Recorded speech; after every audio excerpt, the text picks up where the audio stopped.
Hey, I'm NichBoy, and welcome to Pocket for Tuesday, the 23rd of February. Today on the show, JRPG Super Studios, Flying Gunman, and writing in games. Alright, here's what's been making headlines. Valve has released a Steam VR tech demo to help see if your rig is up to the VR task, and the best thing is, it's Portal themed. In a 2-minute stress test, the program, called Aperture Robot Repair VR Demo, will collect data to determine whether your system is capable of running VR content at 90 frames per second. The tool will also identify where the machine's shortcomings are if the test fails, recommending GPU or CPU upgrades accordingly. The program is a free download available through Steam. More than 6 million people played the beta for Tom Clancy's The Division. Over the weekend-long beta period, 6.4 million people signed in across Xbox One, PC, and PS4. This figure sets a new record for betas of new IPs on new platforms.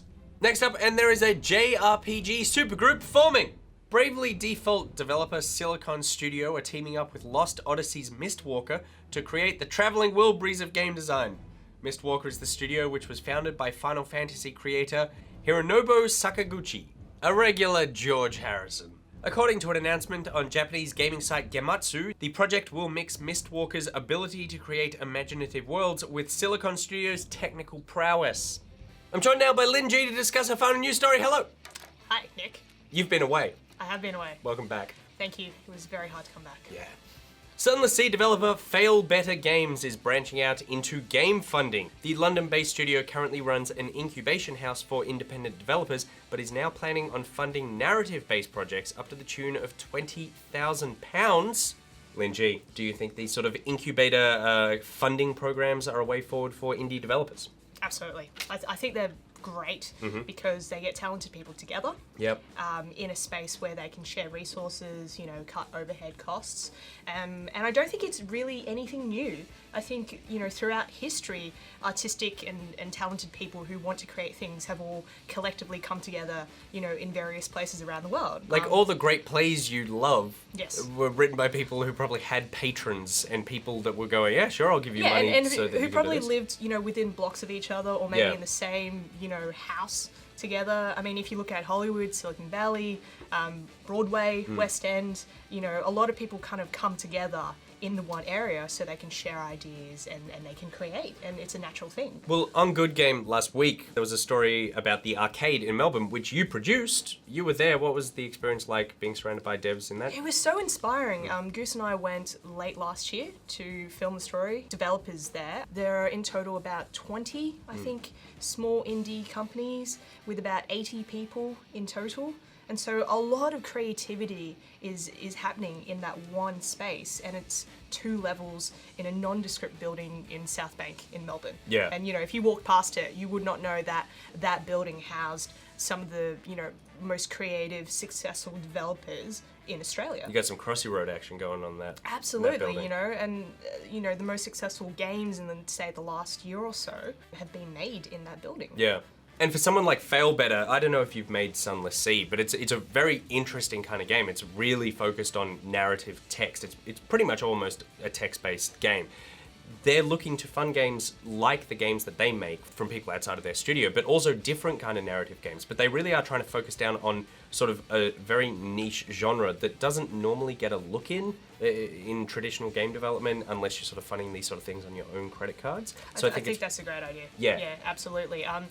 In any point in time when we get more variety in games, and more stories or more differing mechanics, and it can change the way we approach games and we play games. Yeah. And it's great that, a company like that is funding these opportunities. And it is interesting both with this and something like Fig, which is that crowdfunding platform which launched last year, which was launched by people involved in the games industry, about how the industry is sort of turning on itself and going, okay, how can we help other people here as opposed to sort of like fighting for money? Like, no, let's actually start pooling resources and trying to share. And I think that can only produce more good games. All right, moving on now. It's Thing of the Day.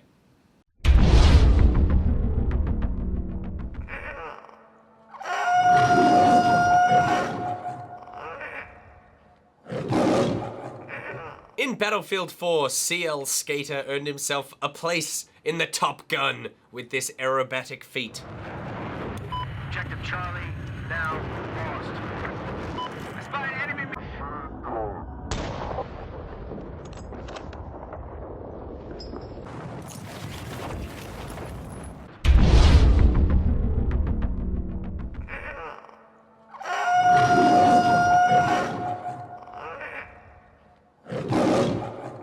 And now it's talk through time. We used this topic and we talk through it. Today's talk through comes in from Pierre TH, who says, "Hi Pocket Team, love your work. It's so well produced."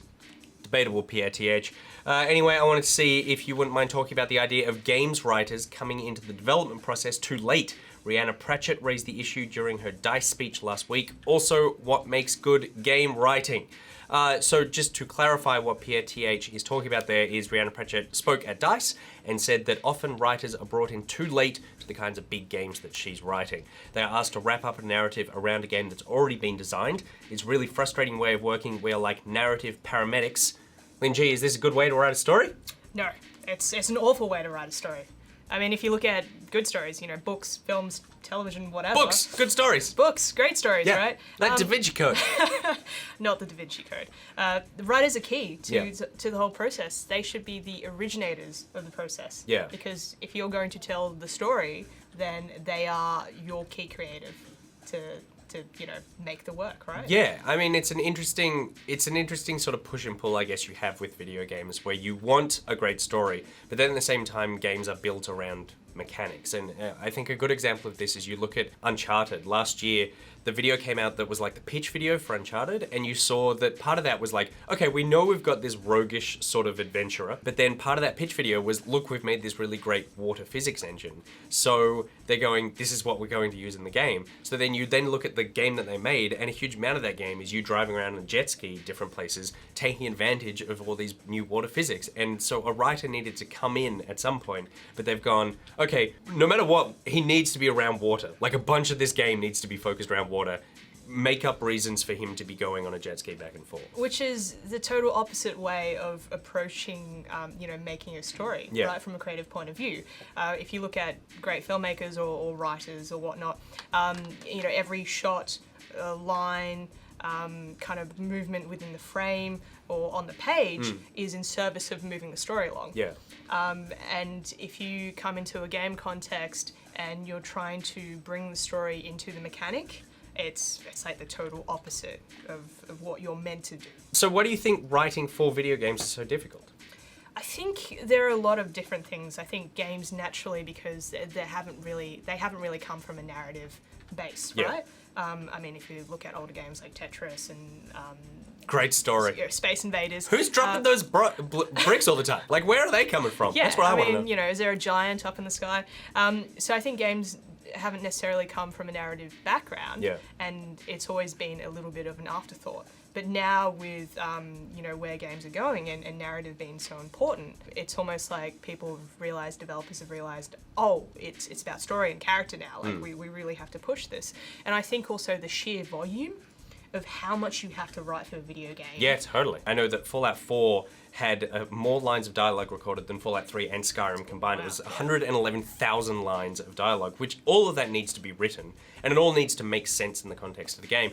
But then also you're playing games, and the time it takes you to play them is longer than the mediums, which I guess we're kind of comparing them to. It takes you 12 to 13 hours to finish Tomb Raider, but the story we're looking at, we are comparing that to a film, which is only really like 2 hours long. Yeah. I guess it's more like a TV series, Yeah, like a 13 totally. episode TV series or something. Yeah. But with the 13 episode TV series, unless they're doing Monster of the Week episodes, there's a myth arc or a storyline throughout the 13 episodes, right? But you're not going on deviations really on the storyline, kind of from episode to episode. Whereas with games, there could be side quests and various missions. Yeah, this whole other branching then you paths. have to write, and a team of writers have to approach that, but still make it feel like it's part of the whole experience. Yeah. Which is, I think, incredibly tough. I agree with Rihanna that I think everything benefits from story. Even multiplayer benefits from story, but you get away with giving less story because you're giving the player other things. You're giving mechanics, you're giving gameplay. Whereas in a film, you're mainly just giving story.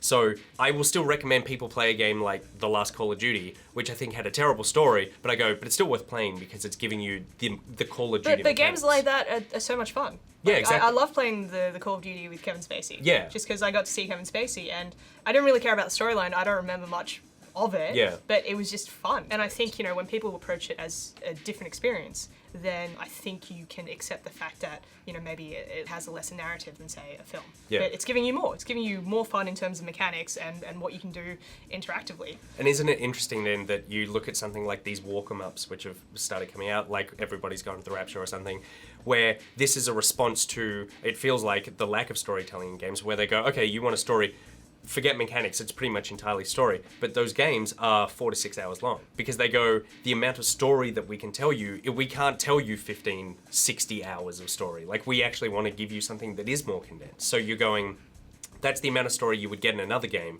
but the other games pad it out with mechanics as well. But I think some people do find those type of games exceedingly boring. Are you one of those people? You made a face.